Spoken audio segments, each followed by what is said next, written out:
Hoje nós vamos dar continuidade aqui ao nosso especial Christopher Nolan e falar sobre o filme Dunkirk.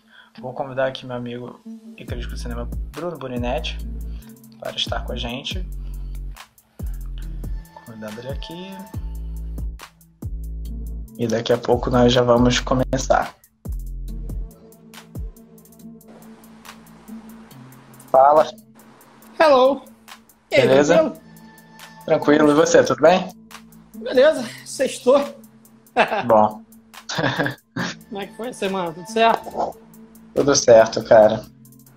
Pronto, estamos terminando o especial, né? Quase acabando. Falta só agora uma trilogia de um super-herói aí, mais ou menos famoso. É, E o primeiro filme do diretor, além do que a gente vai falar hoje, né? exato.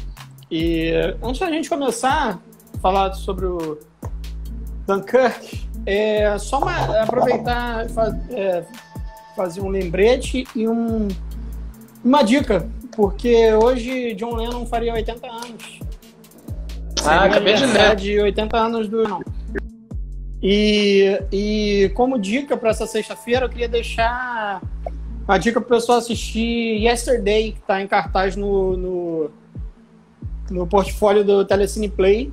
Yesterday é do Danny Boyle, o diretor Danny Boyle. Oh, meu Deus, do Quem Quer Ser um Milionário, e outras pérolas mais. Embora eu nem goste tanto assim de Quem Quer Ser um Milionário. Trainspotting é dele, Trainspotting, né? É o meu favorito, exato, dele. E tá no catálogo do Telecine Play. Então, nesse aniversário de nascimento de 80 anos do John Lennon, fica aí a dica, porque além de ser uma joia, um comfort movie daqueles de guardar no coração, vale a pena uma homenagem ao John Lennon, que é um cara que fez diferença nesse mundo, né? Poxa, uma das presenças mais marcantes nesse planetinha. É verdade. Dito isso, dica de sexta-feira dada, homenagem prestada, vamos a Dunkirk. Vamos falar de Dunkirk, Bruno.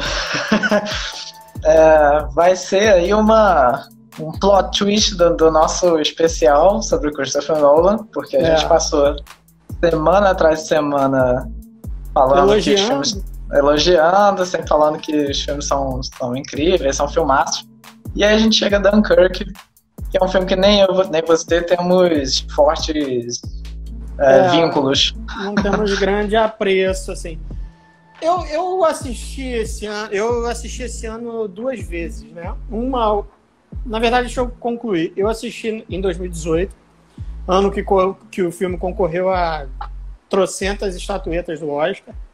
Levou 3, levou por mixagem de som, se não me engano, edição de som e montagem. A gente vai chegar lá.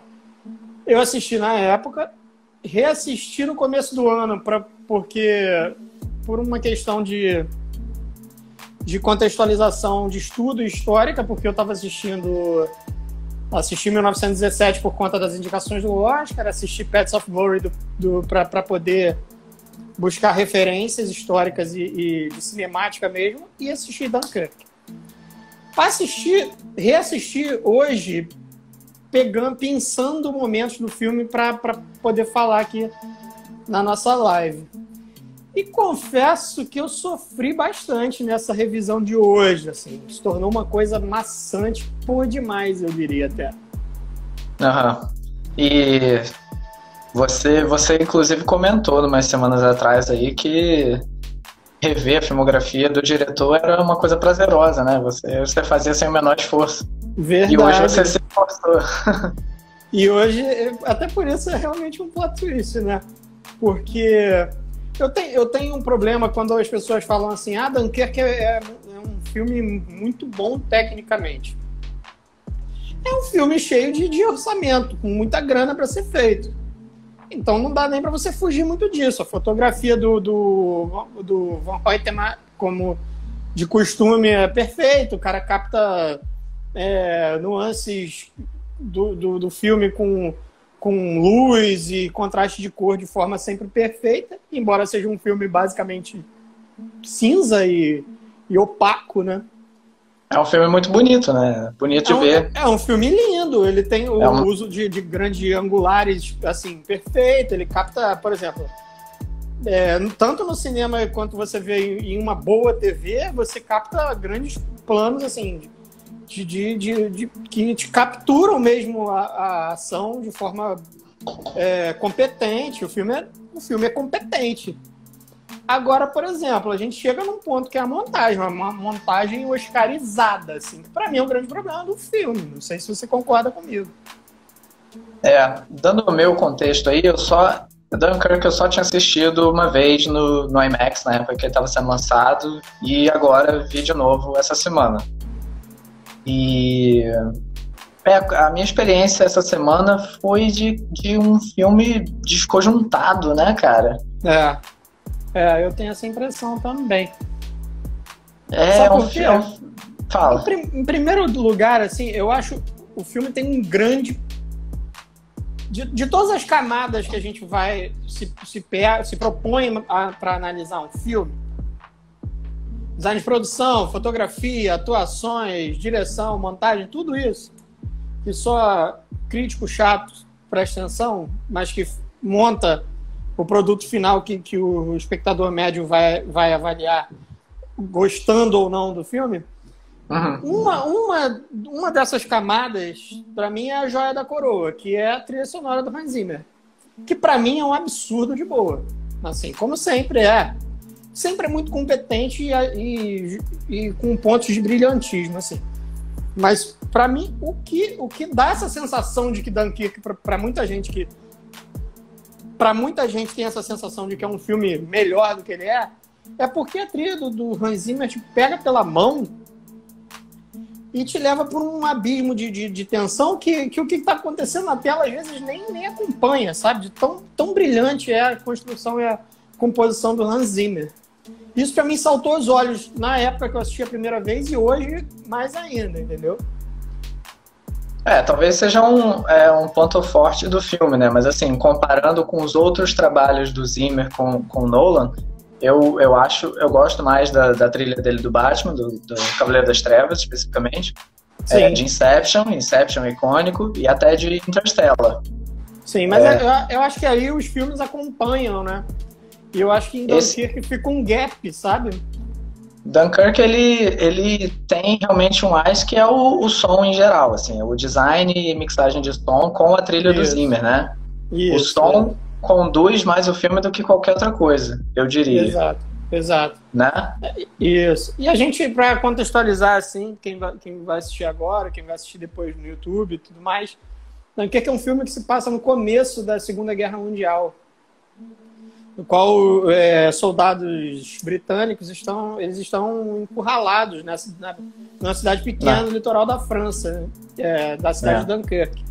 E naquela canetada que o Winston Churchill deu, ele recorre aos navios civis do litoral inglês e manda eles em resgate dos soldados. Né? Então é um filme todo sobre os soldados encurralados em um pequeno trecho da praia francesa e sobre esse resgate, basicamente, né? Então, o filme ele é sobre esse corte histórico, né? Esse momento histórico em que o Churchill evacuou 300 mil soldados da praia de Dunkirk. Isso. Agora, o contexto histórico, o recorte histórico à parte, é mais difícil dizer sobre o que é a história do filme, porque não tem muita coisa acontecendo, né? E eu queria comentar contigo que eu senti que pelo menos de tudo que a gente assistiu, a gente acabou revendo a filmografia dele inteira, né? E Batman a gente sabe de cor. Exato. Eu sinto que esse é o único, ou talvez o primeiro momento em que talvez os caprichos do diretor tenham vindo acima da necessidade da história. Sim, isso pra mim é bem claro. Né? Porque eu comentei com você nas semanas anteriores, quando a gente estava falando de Memento, quando a gente estava falando de The Prestige, Inception, que ele sempre criava uma narrativa que ajudava a contar aquela história, né? Ela era a favor da história que ele estava contando. E dessa vez não, dessa vez parece que ele quis fazer uma narrativazinha de uma semana, um dia, uma hora, intercalando terra, chão e ar, e aí ele, vou incluir aqui essa historinha desses personagens, que é um processo reverso que não deveria acontecer. O que você acha? Não, assim, eu tenho, assim, eu acho essa escolha narrativa dele e construção para contar uma história, eu acho foi uma escolha não foi uma escolha errada porque deu certo, ganhou o Oscar e tudo, mas eu acho que para você assistir, tem um momento do filme que você fala assim, cara, tem alguma coisa que não tá colando, assim, porque fica muito claro para mim que em algum momento ele se achou muito bom de fazer aquilo. Olha o que eu sei fazer, sabe? Olha como é que eu vou montar esse negócio. Fica bem pedante para mim. Porque quando a gente vê... pode falar. É diferente de Memento, que essa construção serve à narrativa, serve ao problema que o personagem passa, sabe? Já começa por aí. Isso não tem sustentação narrativa, essa escolha da montagem. Sim. E aí tem uma coisa que me incomoda muito, que talvez seja o que mais me incomoda no filme, que é o fato de você não ter alguém para brigar, sabe? O filme pode ser belíssimo esteticamente, mas você tem que comprar a briga de alguém, sabe? A briga contra os nazistas a gente já comprou a vida inteira, sabe? É o vilão do cinema, né? É um vilão padrão no cinema. Exato, a gente precisa de um personagem para se apegar, um personagem de uma história tangencial que a gente possa se agarrar, sabe? Os personagens querem voltar para casa. Por quê? Para fugir da guerra, e só. Sabe? Não tem uma história mais profunda do que isso, sabe? E eu vendo hoje, eu fiquei com uma coisa ainda que mais me incomoda, assim. O Nolan faz uma escolha do inimigo ser o nazismo. E só. Você não vê um alemão no filme, sabe? Não tem um confronto, não tem um agente alemão ali no... Fora o final, que é quando o personagem do Tom Hardy é levado e tal, mas mesmo assim você não vê ninguém. Então os embates são muito no conto do que a gente já sabe, que a guerra foi terrível, óbvio. O nazismo foi uma maldição na história da humanidade. Isso a gente já sabe, a gente precisa de boas histórias ali dentro para acompanhar, sabe? Reforçando aquilo que você disse no começo, realmente, tipo, quando a gente vê Memento, fica claro ali que a escolha narrativa de estruturar o filme daquele jeito, ela reforça a própria história, né? Ela tá ali a favor da história. E aí, relembrando aí quem não lembra direito de Dunkirk, pode estar assistindo esse vídeo, a narrativa desse filme estrutura a história em três lugares diferentes. Vai pulando, saltando de 3 lugares, momentos diferentes. Um é no The Mole lá, né? Que eu não sei como é que Quebra-mar. Quebra-mar? Isso. Um se situa ali, que é basicamente a praia ali, a evacuação dos soldados. O outro se situa no ar, que é com o personagem do Tom Hardy sobrevoando no avião, pilotando. E o terceiro foca no mar com uma família desses civis indo lá na praia de Dunkirk ajudar a evacuar os soldados. Mas aí quando você pega essa estrutura... e importante também, né? Uma se passa ao longo de uma semana, outra se passa ao longo de uma hora, outra se passa ao longo de um dia. Isso. Né? Então tá aí mais uma vez o Nolan brincando com essa estrutura temporal, que ele fez já em vários outros filmes. Mas aí quando você para refletir, essa estrutura e essas diferentes histórias, elas não agregam a nada nas resoluções, na história, nos protagonistas. Então se torna uma experiência vazia, assim. Você passa o filme inteiro vendo o Tom Hardy sobrevoando, atirando o inimigo, o combustível dele acaba e ele aterrissa, e é isso. Ele aterrissa assim, de um modo... E eu lembro até que quando eu fui no IMAX ver algum outro filme, teve um teaser para Dunkirk, e aí eles mostraram tipo uns 1 minutinho, 2 minutinhos de uma cena seguida, assim, né? Sem aquela corte de trailer, só passando o filme mesmo. Sim. E o teaser acabava com aquela cena da hélice do avião dele acabando o combustível e a hélice parando. E aí ficou todo mundo assim, né? Tipo, tipo, o que vai acontecer, né? E eu fui ver o filme crente que isso tinha implicações fortes na história dele, né? E ele basicamente aterrissa. Ele aterrissa de modo, assim... Ele tinha outras saídas ali, sabe? Ele escolhe a maneira mais... Enfim, eu acho até o final do personagem do Tom Hardy, eu acho talvez até o ponto alto do filme. No terceiro ato, ele tem enquanto ele... Engraçado que ele fica um tempão sobrevoando sem combustível, né? Parece que vai ser um problemão, mas não é. Ele só fica lá. Ele fica planando, né? No terceiro ato, ele ainda derrota um avião, que apareceu de repente, era uma ameaça dentro de 5 segundos, ele resolveu, sem combustível, e foi isso. E aí ele aterrissa e é capturado. A última cena dele sendo capturado é bonita, né? Visualmente é bonita, fogo atrás e tal. Mas esses pontos das histórias não agregam a nada. A família lá de barco, o menino que sofre um tombo e fica cego. E morre. E morre. E não leva nada a isso. Tem um micro arco dramático dentro daquele barco que não vai pra lugar nenhum, cara. Ainda tem... Que é literalmente ali dentro do barco, sabe? Um menino morrer no meio de uma guerra, que grande... Sabe? Teve grande impacto.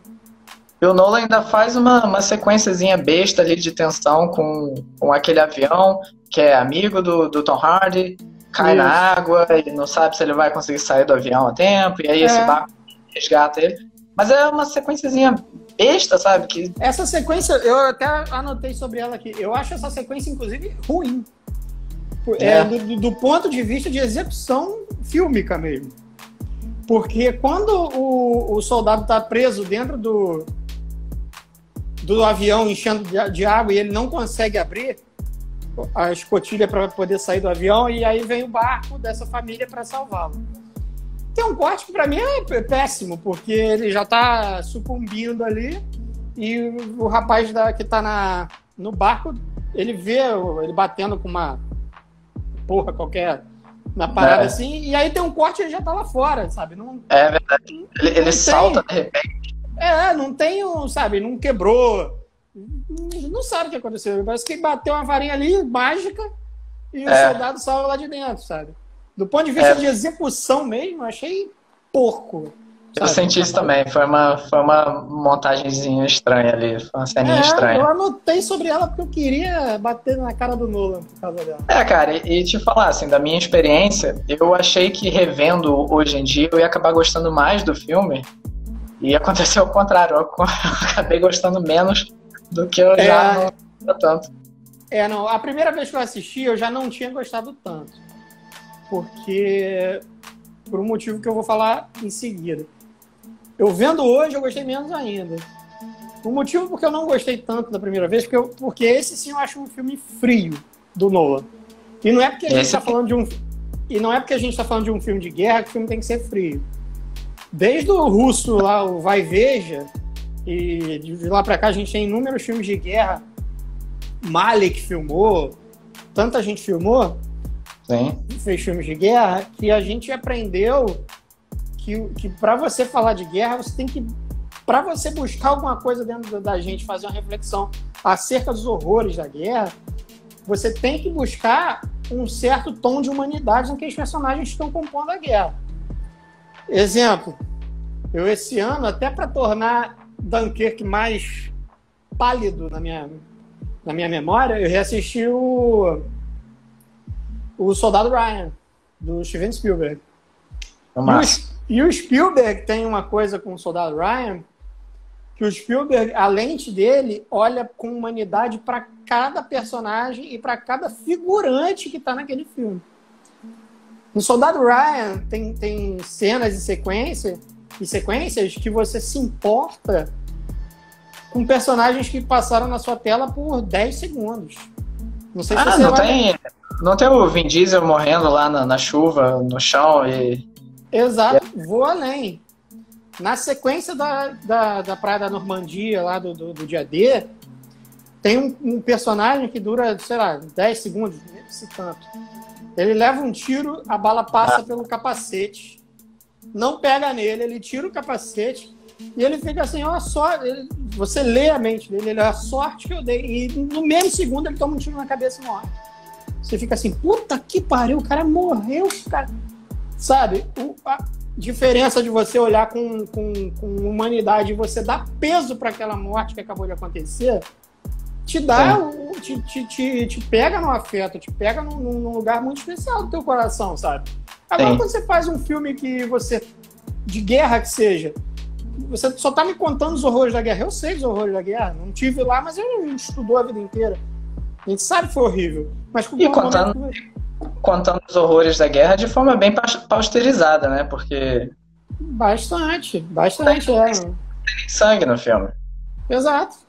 Não é um filme que tem muita violência. Assim. O dia D lá do soldado Ryan tem muito mais violência do que Dunkirk inteiro. Não pela violência, né? É o que ela... É o impacto que ela tá te causando, né? É o que nem a cena que você falou. Você, imediatamente, você é um banho de água fria, assim, e você se importa com aquele personagem ali que você nem conhecia. Isso. E você só passou. Isso te dá um peso dos horrores da guerra.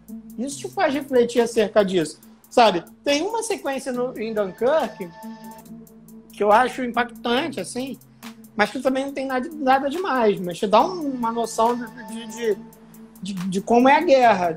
No minuto você tá vivo, no minuto seguinte você não tá. No segundo seguinte. Que é uma hora que eles estão na praia ali em Dunkirk, vem um bombardeio aéreo alemão. Os soldados se jogam e depois, assim, levanta quem tá vivo, quem não tá fica deitado.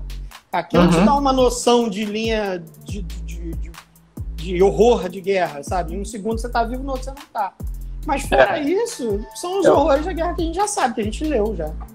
Eu acho que o que Dunkirk faz muito bem, o que Nolan faz muito bem nesse filme é a dimensão, o escopo da coisa, né? Então ele consegue criar aquela praia mesmo, e parece realmente que tem 300 mil soldados ali esperando, desesperados para ir para casa. Então, de dimensão, eu acho que Dunkirk manda muito bem. A ambientação, assim, é absurda, realmente. E o que eu ia comentar aquela hora que me deu um branco era que você falou sobre os nazistas, né? Esse filme, ele vai na linha do famoso inimigo invisível da Segunda Guerra, né? Exato. Alguns filmes já usaram esse recurso no passado, tipo... olha, eles são tão assustadores, são quase demoníacos que a gente nem vê eles chegando e tal. Isso. Então a gente só pega o desprevenido. E, cara, eu já ouvi, assim, críticos elogiando isso e falando que isso é uma falha. Eu realmente, eu não sei, assim, eu acho que depende se o filme é bom ou não. É isso, eu acho que isso define, sabe? Depende de como é usado. Por exemplo, aquela sequência que os soldados estão dentro de um barco que estava encalhado e eles estão esperando a maré subir para eles saírem, e tem alemães do lado de fora atirando no barco.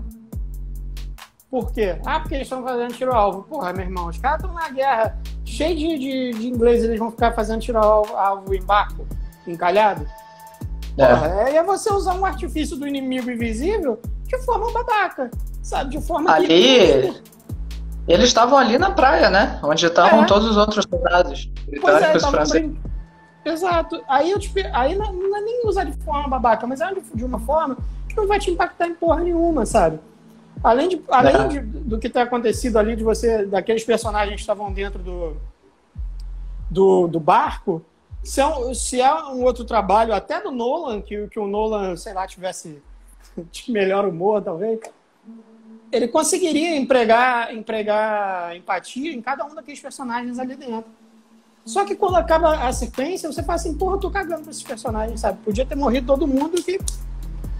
Sabe, e essa cena... Não fez. E essa cena termina mal também, porque ela... Primeiro, o draminha ali é que eles querem que o cara que não fala que vai embora, porque eles acham que... Um cara ali cisma que ele é um espião alemão. E ele acaba se revelando francês. E ele é francês. Ok. Mas assim, a gente não tem o menor vínculo nem com ele, nem com o protagonista, nem com ninguém.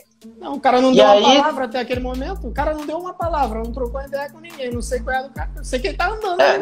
Nem o protagonista, né? Aquela ali é o momento que o protagonista mais fala, mas a gente já vai chegar nele. Isso. E essa cena ainda termina, tipo, aí eles ficam nesse drama de tapar os furos pro barco não afundar, não sei o quê, até que finalmente algum deles fala, não, vamos evacuar, vamos fugir. E aí eles fogem do barco, o que era óbvio que ia ter que acontecer. Isso. E aí eu acho que é esse francês, ele simplesmente fica preso lá e não aparece. Não aparece, tipo, ele tá bem lá, aí ele fica por último, e aí quando ele vai fugir, O Nolan quis fazer ali uma rima, uma poesia, que é o seguinte: ele não queria sair do navio pra não morrer. E aí ele não saiu do navio e morreu assim mesmo, entendeu? Ele fez tipo uma alegoria, assim, tipo, o perigo da guerra está em qualquer lugar, não adianta, suas decisões não implicam em você viver ou não, sabe? Foi um negócio tão raso, então, negócio mesmo assim, o cara morre e você fala, e vida que segue, sabe? E esse era o mesmo personagem que tinha decidido não entrar no barco principal anteriormente por medo de ficar preso caso acontecesse alguma coisa, né? Isso, exato. Talvez ele tenha tentado criar um tipo de rima aí com aquela situação e essa, mas realmente não é algo... A gente não tem investimento nos personagens e a gente precisa chegar no protagonista desse filme. Cara... Quando revendo agora... Quem é o ator? Eu até esqueci. Eu não sei o nome dele. Cara, que merda, que trabalho... É um ator. Que eu fiz. Cara, tem um fun fact desse filme, que ele tem o Harry Styles, né, que é um cantor pop nesse filme. Que tá nesse navio aí, furado. Eu nunca entendi o porquê que ele tá nesse filme, mas enfim. E até essa semana, até rever agora e procurar na internet, eu não sabia a cara dele, então eu nunca soube quem era ele no filme. Aí depois que eu vi agora, na terça-feira, eu falei, não, pera, vamos olhar no Google quem é ele. Eu falei, ele é o cara que desconfia do francês. Isso, okay. Ele é o cara que bota pilha pro francês. Ok, é isso, né? E tem um cantor pop no filme. Tá ali. Pra nada, velho. Isso me lembra o filme que o John Bon Jovi foi fazer na época pré-internet, assim. O John Bon Jovi vai fazer um filme. E aí era um filme se passava num submarino, assim. Aí falava assim, vamos ver o filme. E na capa do VHS, aqui no Brasil saiu direto em VHS. Aí a capa tava o John Bon Jovi, a Paula tá rindo que eu conto essa história sempre. E aí, eu vou ver, fã de Bon Jovi desde né? Botei o filme, John Bon Jovi aparece de roupa militar, ele é tipo um cara que fotografa as coisas pra fazer uma perícia de que o submarino tomou um tiro e tal, ele tá lá fotografando. Isso que ele tá fotografando, estoura mais uma bomba e ele não volta mais. Ele morreu naquela explosão. A primeira cena? A primeira cena, rápida. É mais ou menos o que acontece. Que massa, né, cara? Esse menino ainda tem mais... tem falas e ainda... É verdade. Participação... Olha como é que Hollywood evoluiu aí todos esses anos. É verdade. Mas aí o nosso protagonista. Então, nosso protagonista, cara, que a gente não lembra nem o nome do personagem, nem do ator, porque ele é tão um papel em branco que ele causa tanto nenhuma impressão nesse filme que é difícil de lembrar das características dele. Qual é a personalidade do nosso protagonista? O que ele quer da vida além de fugir da praia, como qualquer outro soldado? Como qualquer um iria querer, como um cachorro ia querer, sabe? Pois é. Quando eu tava pensando sobre essa parada do soldado, dele, né, do protagonista, e ele, assim, a gente se importa com ele tanto quanto qualquer outro soldado ali naquela praia, né? É por causa da situação histórica, não pela história que o filme tá contando. E aí eu pensei, ok, talvez o Nolan ele esteja dizendo que não existe um heróizinho nessa história, né? Ele é igual a qualquer outro soldado que tá ali, realmente, então não é pra você destacar ele nessa situação. Sim. Mas aí eu pensei, se ele quisesse fazer isso, se ele realmente quisesse enfatizar isso, era só ele não centrar a narrativa nele, né? Era só não ter um protagonista. Exato. Ficava pulando de vários grupos de soldados pra lá e pra cá. Exato. E seria, eu acho que passaria melhor essa mensagem se esse fosse o caso. Mas ele realmente foca nesse soldadinho. Sim. Que só foge pra lá e pra cá de forma imoral até, né? Usando de soldado moribundo já, quase morrendo, pra poder entrar no barco dos feridos. Não, e cara, tem coisas assim que o cinema já te ensinou faz muito tempo. De muletas que sejam para você ter alguma mísera empatia pelo cara. Num filme de guerra, quantas vezes a gente já viu os soldados lá num segundo de descanso falando assim: e aí, você deixou alguém lá para você voltar? Tem alguma menina te esperando? Teu pai? E aí rola uma conversa rápida para depois o pau cantar de novo e a gente, porra, o cara quer voltar para a esposa, o cara quer voltar para os filhos. Nada, a gente não tem nada que para comprar a empatia desses caras, sabe? Isso para mim é um problema enorme, sabe? Eu também acho um problema. Eu acho que o Nolan, ele queria passar mais a sensação de urgência e desespero, né? Então, eu acho que o filme até começa muito bem. Sim. E é realmente ele fazendo algo meio reprovável, sabe? O francês está lá trocando o uniforme com o morto para se passar por britânico, eu acho. Isso. E aí ele vê ele e tal, e eles se juntam e pega um cara que tá morrendo e vai correndo para tentar fugir no barco dos feridos. Isso. Eu acho isso uma decisão interessante, sabe? E não tem diálogo essa sequência inteira. Só que o filme estava tentando evocar essa urgência, esse desespero. Depois que o barco que eles vão embora, afundam, eles voltam para a praia, e aí começa muito essa mudança de história pro avião e pro barco que tá vindo com a família, e o menino que ficou cego. Essa urgência some, você fica tipo, porra, você tá só esperando. Eu acho assim, quando você tenta evocar essa urgência, essa impessoalidade toda aqui, cabe, de repente você pode fazer um filme mega cru sobre a guerra e o cacete de urgência, um filme cruel, ok. Mas aí você não bota um arcozinho dramático dentro de um barquinho civil, sabe? Um arco dramático que tá ali rodando em torno de si mesmo. Aliás, talvez o pior personagem da história da carreira do Cillian Murphy, né? Que puta merda. Ele até consegue mandar bem com o que ele tem ali, né? Mas ele tem muito pouco. Mas né? ele tem muito pouco. Ele consegue, mas... Qual é a jornada do personagem do Cillian Murphy nesse filme? Ele é resgatado, ele machuca um garoto e ele fica no barco até o fim. E é isso. Só. Ó.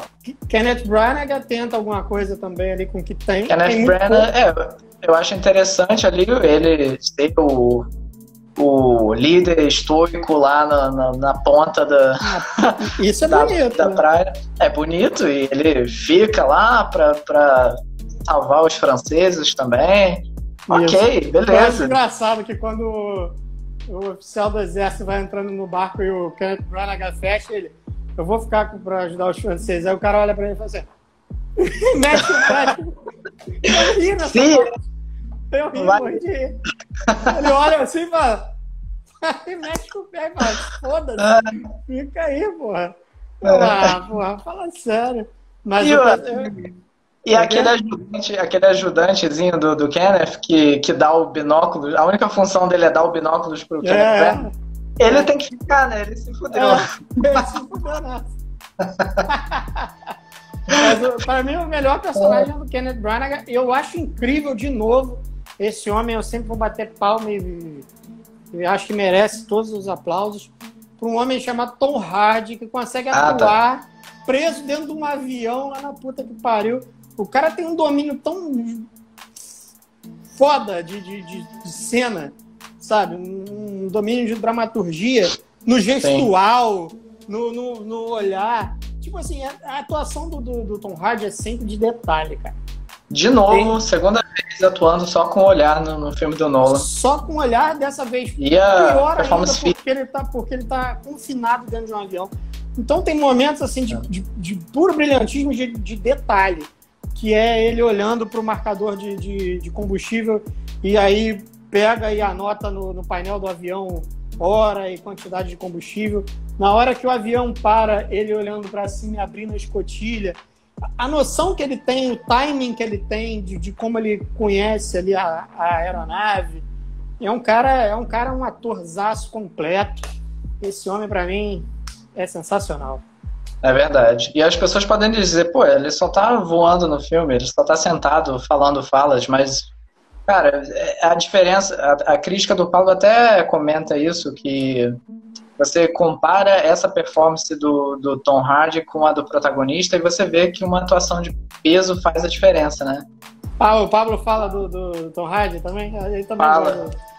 Pô, a performance dele é a melhor do filme. E sim, ele tá com uma máscara na cara o filme inteiro, sentado no avião. Mas ele é quem você fica mais próximo ali de um vínculo de público com o personagem, né? Sim, sim. E é onde a sequência dele, assim, embora seja muito avião, fuga, tiro em avião inimigo, é talvez a mais bem dirigida, assim, porque a construção da mise-en-scène do avião é muito boa. Na hora que o personagem do Tom Hardy olha, te dá a impressão de acompanhar sempre o visual dele. A construção de mise-en-scène do Christopher Nolan ali foi, pra mim, a melhor do filme, assim. Eu acho em alguns momentos bem bagunçado, assim. Principalmente naquele navio lá que vira... No navio grande lá que vira quando eles estão presos lá dentro. Ali eu acho bem bagunçado, assim. Mas as sequências aéreas... Ah, você acha bagunçado? Acho. Ali eu acho bem bagunçado, assim. Acho que até tem que ser para evidenciar um certo desnortear geográfico dos personagens, mas eu acho que poderia ser mais bem alinhado, assim. Mas as sequências aéreas eu acho bem filmadas a beça. Talvez seja.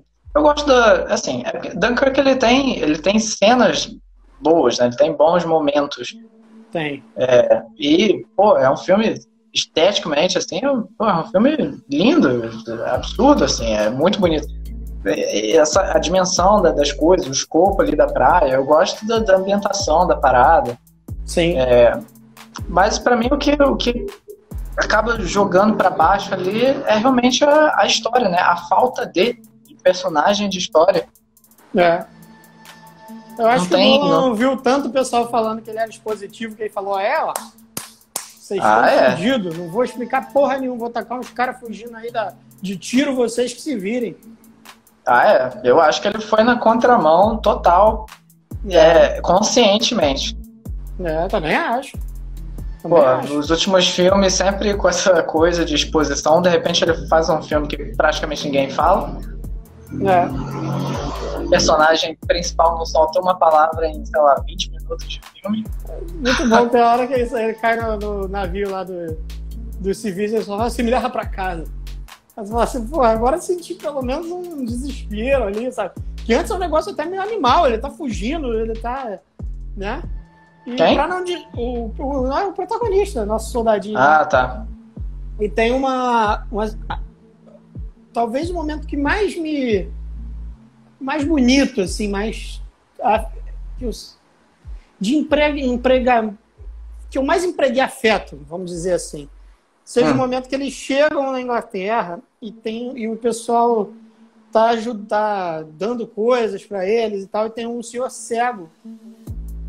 E ele tá parabenizando eles, e aí o cantor pop aí fala assim, mas a gente já sobreviveu. E ele de cabeça baixa fala assim, não, mas já fizeram bastante. E aí um momento que podia ser mais bonito ainda, mais humano e mais bonito mesmo, para resgatar alguma humanidade e emoção nossa, dentro do trem ele fala assim, aquele senhor nem olhou pra nossa cara. E o protagonista sabe que o senhor é cego e ele não fala nada.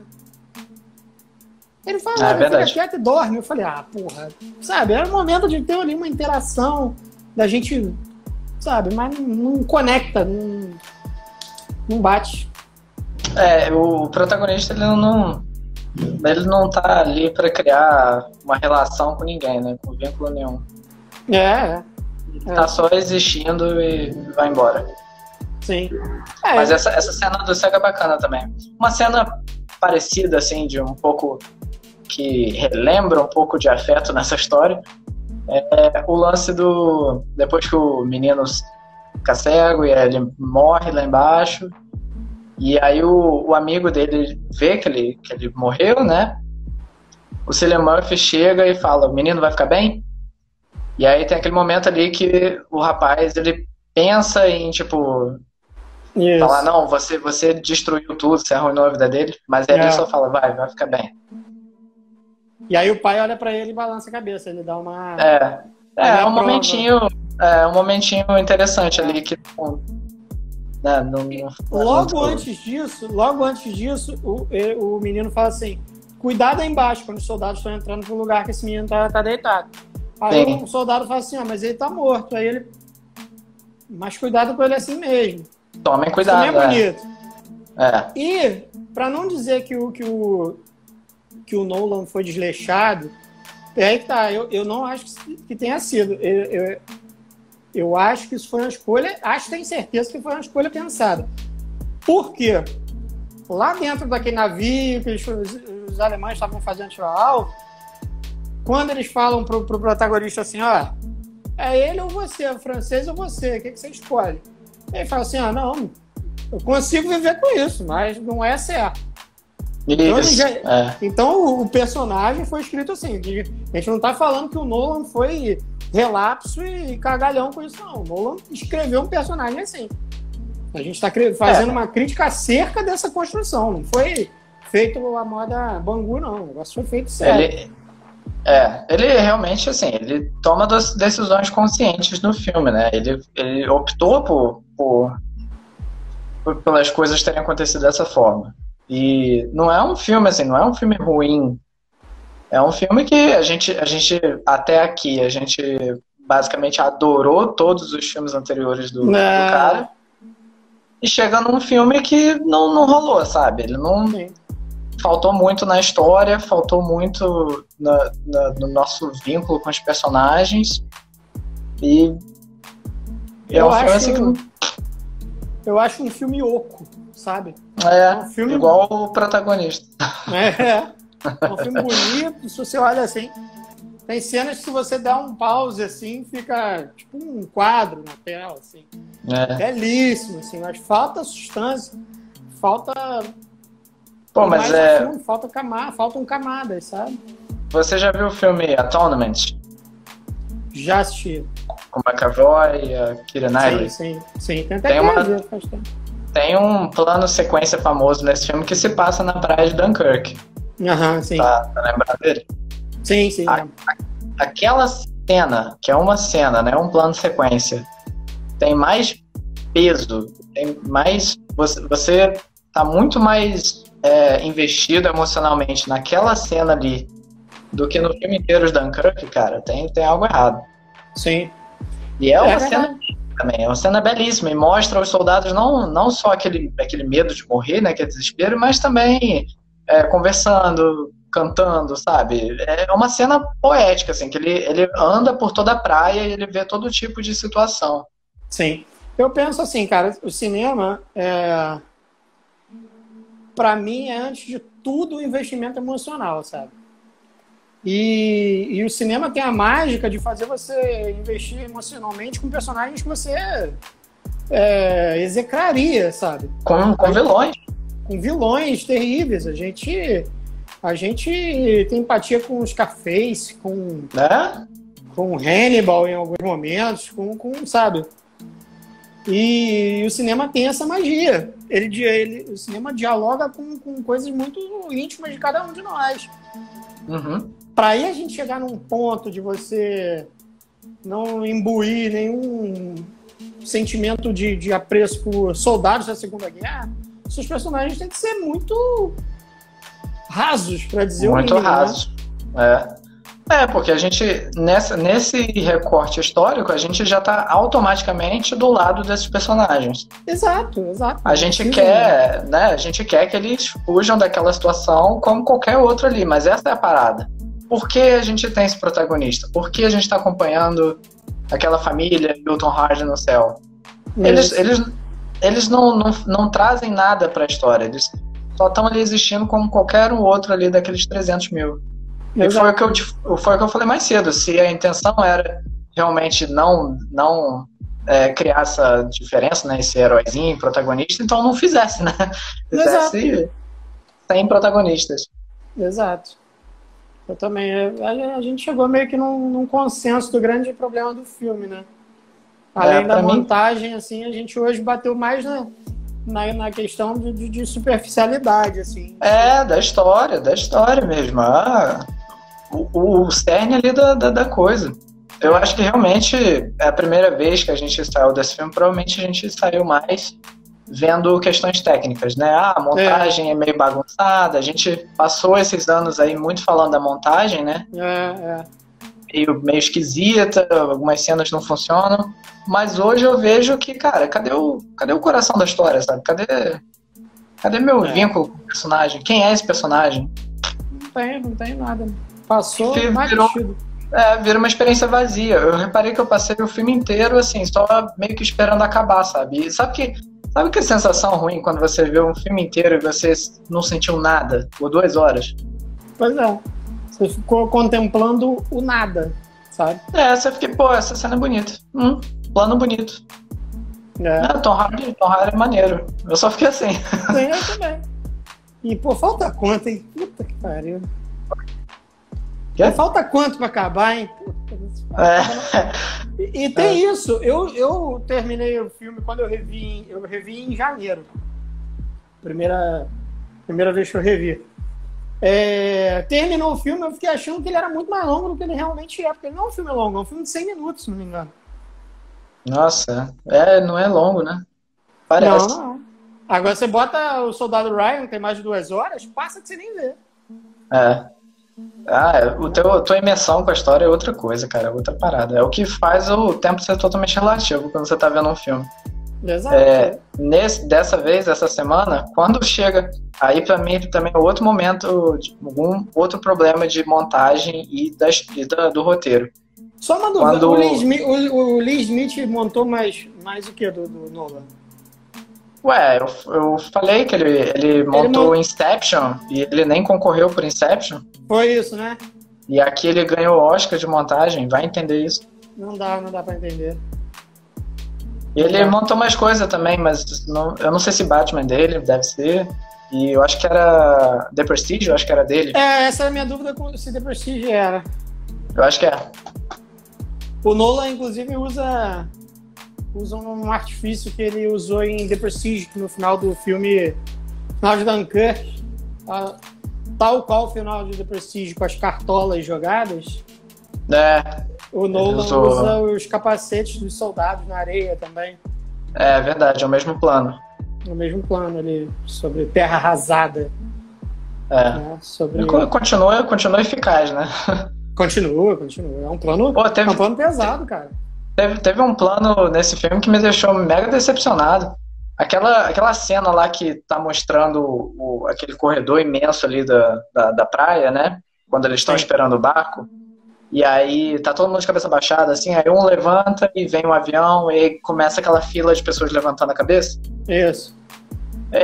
Se eu lembro bem, quando saiu o trailer, o teaser, anos atrás, aquela cena era uma cena inteira, assim, sem corte. E eu achava aquilo muito bonito, assim, muito elegante. Também Dessa vez, eu fui ver agora, tem um corte no meio, e aí quando volta já tá todo mundo de cabeça baixa. Eu fiquei... É verdade. Por que cortar isso, meu Deus? E falando disso também, deixa eu falar sobre a tua versão aí que você assistiu. Tinha as diferenças de aspecto do IMAX para o widescreen? Não, elas não estavam em widescreen, não. Eu acabei vendo uma versão que ficava mudando, né? Quando era IMAX, a tela estendia e depois aparecia a taxa. Tá a tela expandida. Ah, tá. Então, eu vendo essa versão, quando eu vi no IMAX, putz, sensacional, né? Filme IMAX, quando você vê no cinema de IMAX, é uma experiência incrível. Mas vendo agora em casa, com essas mudanças de razão de aspecto. Razão de aspecto, uhum. De razão de aspecto, me distraiu muito, cara. E acontece muito, cara. Acontece o tempo inteiro. Tipo, toda vez que tem algum plano aberto, tipo do avião e tal, alguma coisa assim, bum, IMAX. Ele abre. E aí quando tem. Ele abre. E aí quando tem alguma interação de personagens, alguma conversa no barco, aí taxa. Isso é chato pra caramba mesmo. O tempo inteiro, e acabou virando uma coisa que me distraiu, sabe? Eu fiquei reparando no filme, diminuindo e aumentando de razão o tempo todo. Você assistiu em DVD? Eu vi por meios alternativos. Vamos deixar assim. Não precisa se explicar. Mas você tem na coleção, não tem? Não, Dunkirk eu não tenho, não. Caraca, então o negócio é feio mesmo. Você não tem? O negócio é feio, porque eu tenho todos os outros do Nolan. Então o negócio é feio, cara. Eu só não tenho Dunkirk e Following. Porque Following eu nunca encontrei. Eu confesso que eu já peguei Dunkirk na mão, assim, eu falei, porra. E hoje eu tô assistindo. Hoje eu tô assistindo ali e fazendo anotações e tal. Aí a Paula aí acabou, eu falei, não, mas não aguento mais.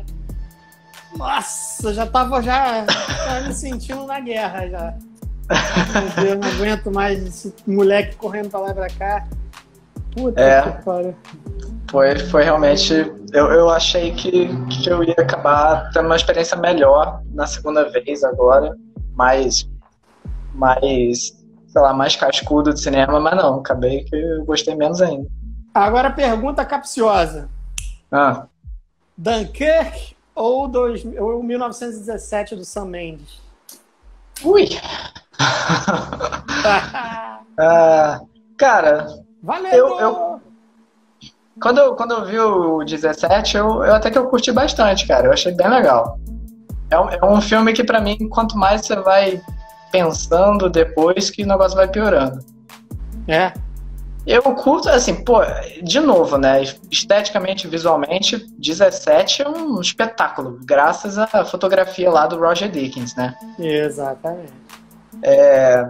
E muita gente reclamou do personagem, que também é vazio, né? Também é bem oco.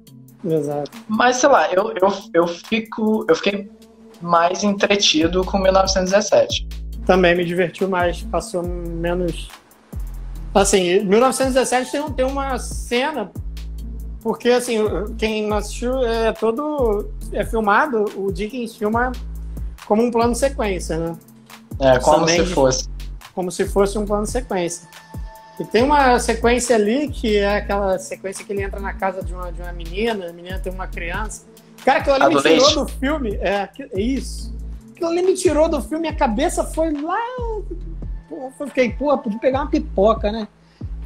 Tô com fome.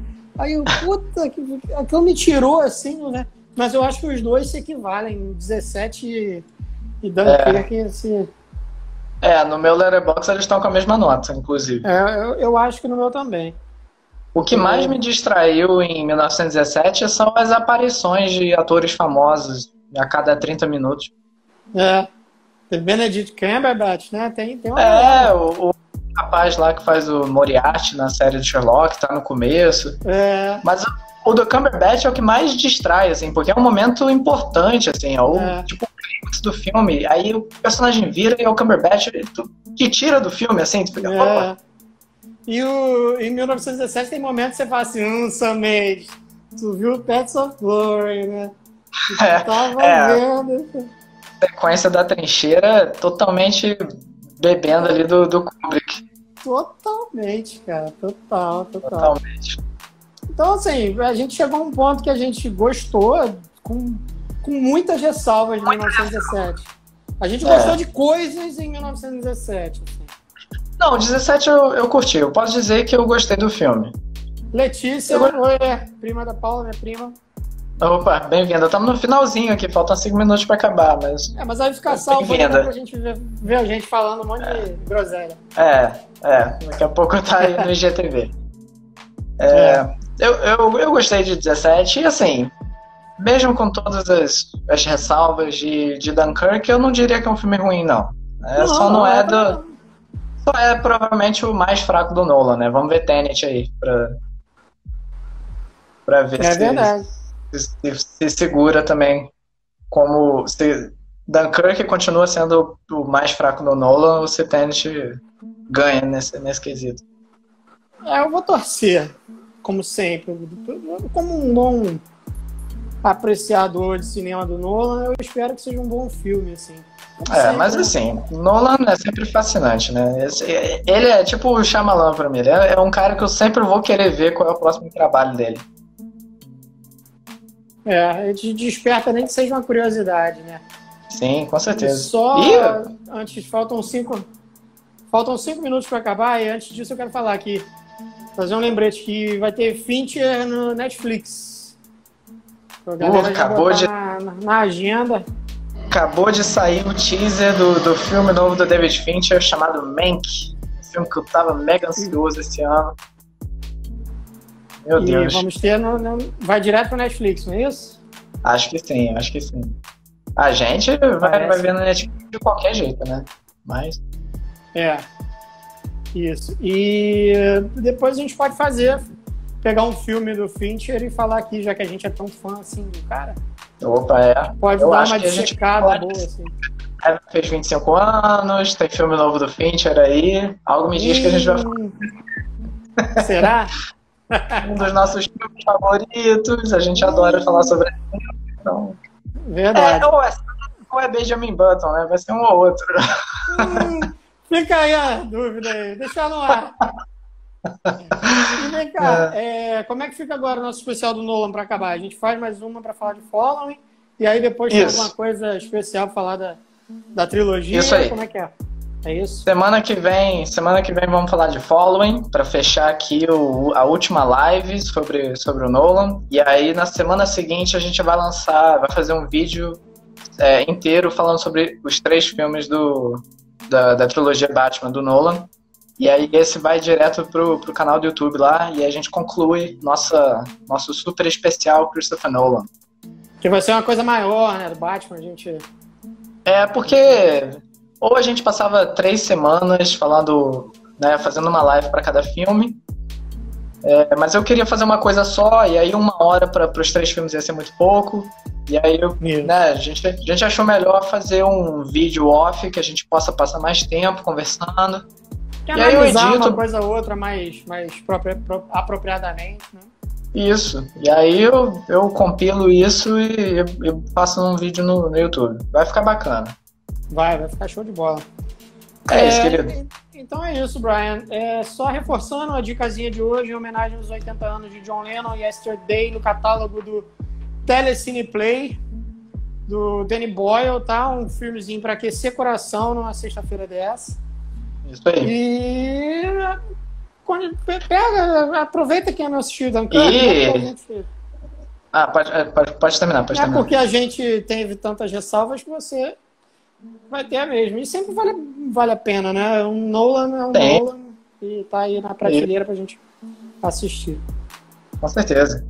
E se você aí que estiver vendo esse vídeo estiver na vibe de Halloween, já que estamos em outubro, aqui nessa página, Filmes com Brian, no canal do YouTube.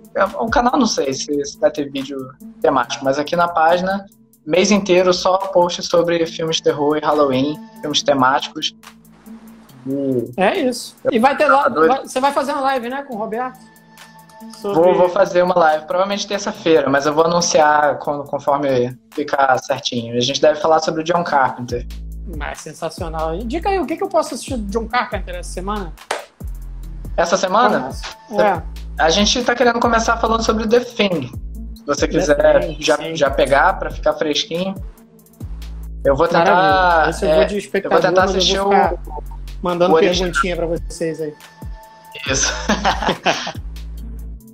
Eu vou tentar ver o original também. E é isso. Sim. Semana que vem, filmes de terror aí e mais Christopher Nolan, com o filme Following. É isso. Rodou liso hoje, viu? Tudo certo. A gente não achou que ia levar 1 hora pra falar de Dunkirk, acabou que levou. Rolou bonito. Então é isso. Bom fim de semana, galera. Precinho com moderação.